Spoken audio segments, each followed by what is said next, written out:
Surprised Masalama Farewell Party Part 5.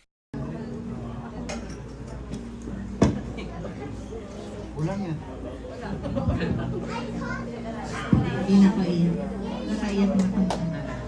Ayan. So, ayan. Masalamat ulit nila nanay and tatay. Ayan, nasabi ko na yung nung last time kung gaano ako nagpapasalamat sa kanila na sa pagtulong nila sa pamilya namin. Nakaranas din kami kung paano nila kayo tinatrato. Ganyan din ang pagtrato nila sa amin kung paano kaalaga, pagalitan ni tatay, ganyan. Pare-parehas lang tayo ng naranasan. But despite of that, dun nabuo talaga kung paano magiging, makikita mo kung gaano sila ka-concern sa'yo, kung paano ka talaga ka-genuine yung pagmamahal nila sa iyo, sa atin bilang mga anak. Yan. Maraming salamat tatay for the past 6 years na nakilala ko kayo talagang, ayun,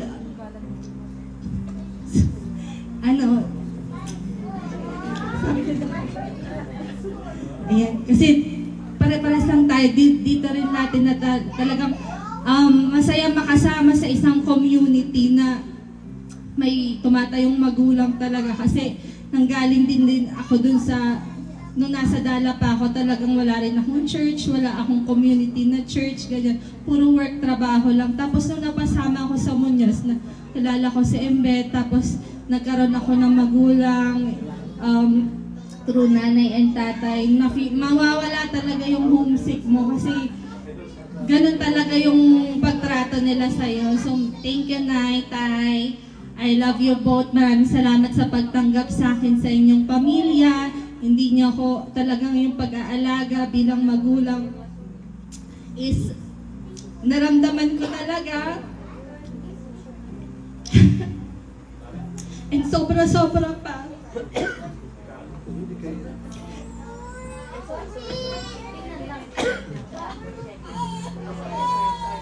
Akala ko tapos na yung iyak. Nakakalungkot talaga isipan na mawawala sila, hindi talaga lingid sa kaalaman ng lahat. Malaking bahagi talaga ng Muñoz ang mawawala. So, I'm praying na sa pag nawala sila nanay and tatay, ayan, para tayong magiging orphan. Though nandiyan si Tatay Julie, hindi naman niya kaya lahat tayo maasikaso talaga. And I'm praying sa Panginoon, gaya nung sabi ni Jay na sana lahat ng mga kapatid maging mature sa buhay pagiging Kristiyano. Ayan, so magiging nanay at tatay tayo sa bawat isa. Ayan, kung kakamustahin natin, i-check natin yung mga kapatid natin, magiging responsible tayo sa bawat isa na hindi tayo aasa na sa sila nanay and tatay kasi wala na sila, at sa pag-asakaso talaga sa Muñoz. At ayun, I'm praying to the Lord talaga na siya lang talaga ang kikilos, na ilo-look up natin kung paano ginamit sila nanay and tatay sa Muñoz Church. Na isipin nyo, ilang taon ba tayo sa Muñoz? Ayan, 20 years, 20 to 25 years. Hindi natin alam kung ano yung mga bagyo at gawa ng kaaway na nangyari sa kanila, but still, nanatili sila sa Muñoz, hindi nila iniwan, at bagkos, lalo nilang niyakap ang Muñoz, pati yung mga anak nila na hindi mahiwalay, hindi maagaw ng kaaway. Sana I'm praying na maging ganun tayo sa bawat isa, since yung tinuturing nating nanay and tatay na nag-aasikaso sa atin is pupunta na ng Pilipinas. Ayan. So mga kapatid, pakiusap ko lang, sana lahat na tayo maging mature, at kung ano mang pagdaanan natin na mga issue or challenges sa ating simbahan, sana hindi natin hayaan na matibag tayo ng kaaway. Ayan. Kasi lahat tayo magkakapatid dito, just like sa pamilya natin sa Pinas, may problema, may challenges, dyan talaga kumikilos yung gawa ng kaaway, lalo na pag ginagamit ka na talaga.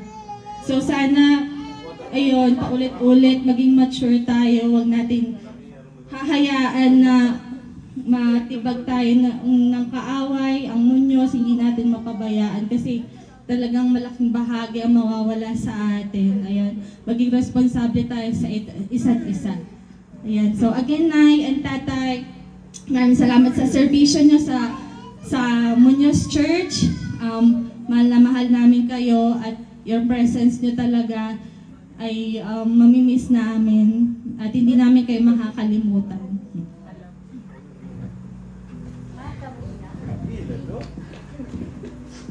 Ito naman tayo. Nakapag-message naman ako doon sa Estera. Siguro dagdag na lang. Umiyak na rin ako doon. Konting iyak siguro dito. Sa mga hindi ko nakakalam, tatay ko mo, si Tatay Frank. Ang layo, hindi kami magkamukha. Pero tatay ko po siya. Magkamukha siya ni Kuya Kim. Yan. Siguro konting kwento na lang, no. Nung unang nakasama namin si tatay sa isang bahay sa Pilipinas. Yung niya talaga, yung pagka stricto sa time, yun talaga yung unang nakikita namin kasi naalala namin noon pag magsisimba na kami ng Sunday. Ilan ba kami doon? 7 ata. Ito ba? Basta marami kami. Tapos, parang magigising ata sila ng 4 or 5, ganun. Tapos mga ngatok na ng kwarto, sige na, ganun yan. Yung talagang, parang army ba? Parang So, dati, hindi na kami nalilate sa simbahan. Dito na lang kami na nalilate. Kasi nga, humiwalay na kami sa kanila, so wala nang tagagising. So, pero sobrang naging malaking aral yung pag-pressure ni tatay sa sa time, yung pagiging strict niya sa time kasi hindi ko talaga yun makakalimutan. And sana kahit nasa Pinas na sila, maalala talaga natin yung kung gaano natin pahalagahan yung time ba, na time is gold, na kailangan natin, time is time, ganun. So, especially sa gawain ng Panginoon na dapat doon nga merong kaayusan, di ba? And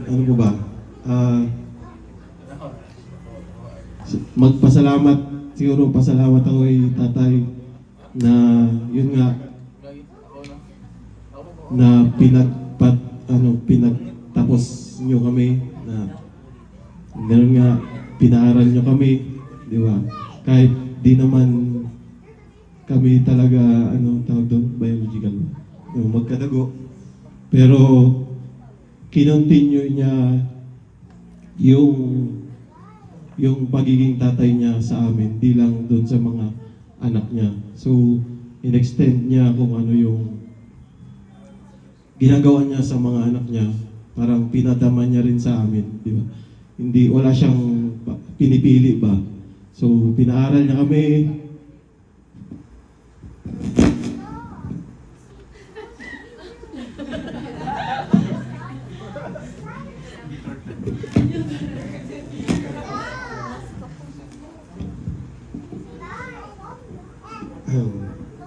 Thankful tayo doon sa mga ganun. Sobrang thankful kasi yung ginawa nila, ito yung bunga kung nasaan kami ngayon, yung nasabi ko nga doon sa Estera, di ba? So, dahil hindi mo kami rinato na iba, yun, pinaaral nyo kami, pinakain.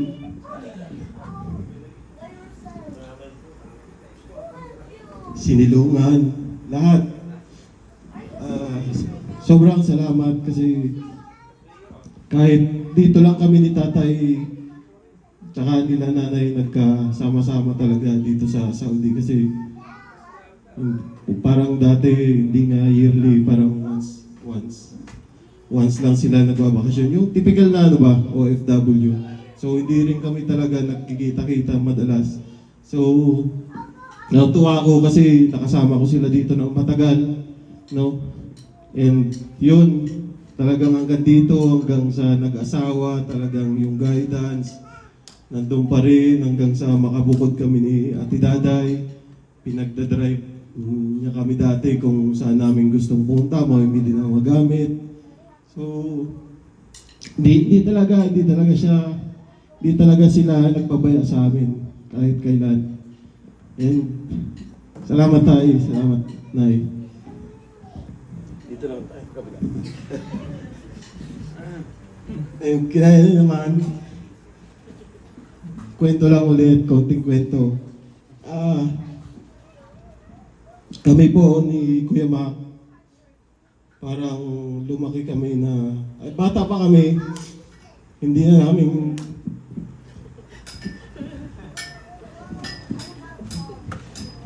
kasama si nanay.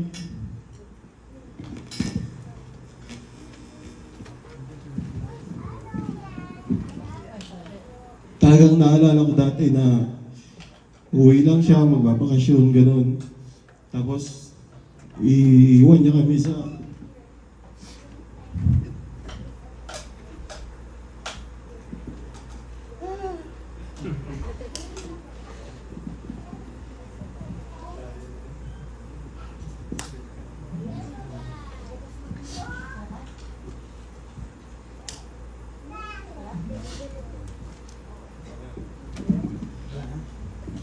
naalala ko dati, iniiwan niya kami sa mga auntie. Tapos, after 1 year ulit, uwi naman sila. Tapos, lipat na naman kami sa kabilang auntie na naman. Tapos uwi na naman sila. Ganun lang, palipat-lipat lang. Para din kami si Tatay Julie dati. NPA din kami dati.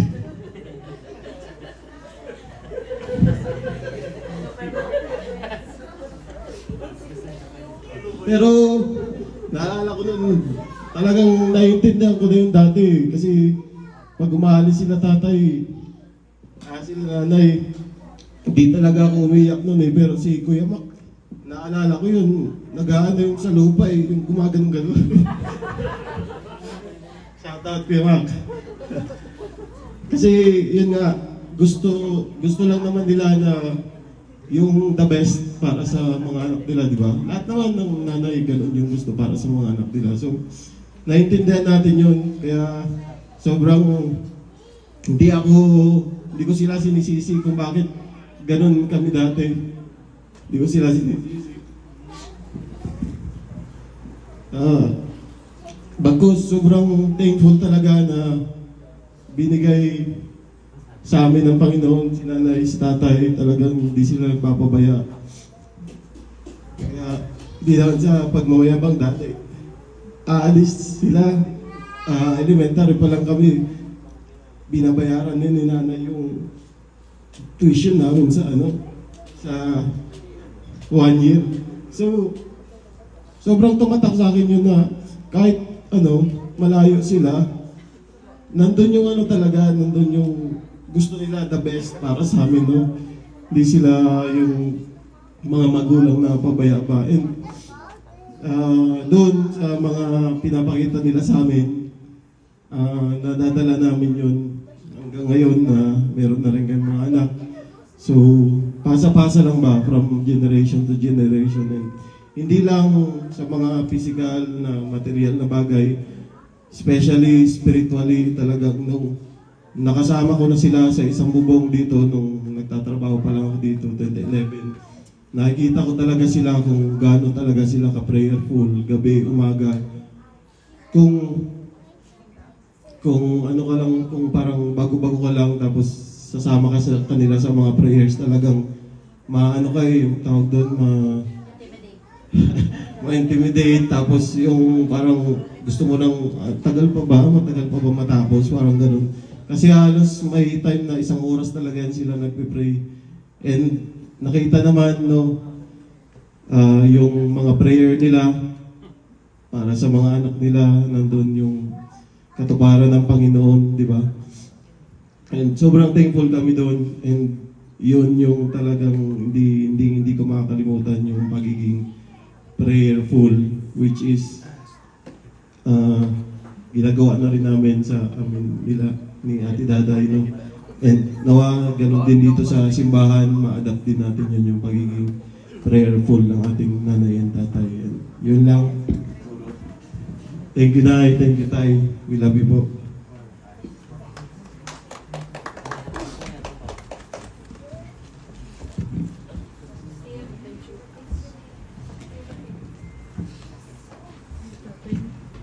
Iyak to eh.